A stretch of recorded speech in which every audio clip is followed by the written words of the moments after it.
আসসালামু আলাইকুম ওয়া রাহমাতুল্লাহ। অনেক আমল করার ফলেও সন্তান হচ্ছে না, হতাশ হয়ে গিয়েছেন।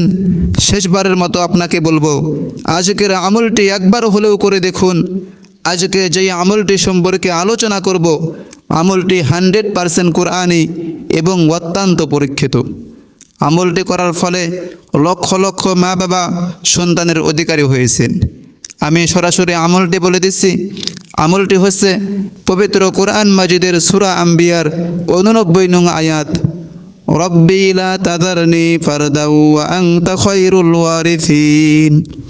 অর্থ, হে আমার প্রতিপালক, আমাকে একা রেখো না, তুমি তো উত্তম ওয়ারিস।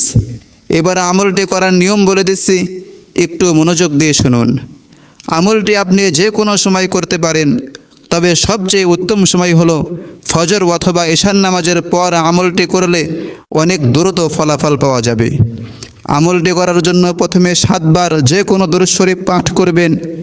এরপর পবিত্র কোরআন মাজিদের উল্লেখিত আয়াত, রব্বি লা তাযারনি ফারদাও ওয়া আনতা খায়রুল ওয়ারিসিন 21 বার পাঠ করে আল্লাহর দরবারে সন্তান লাভের জন্য দোয়া করবেন।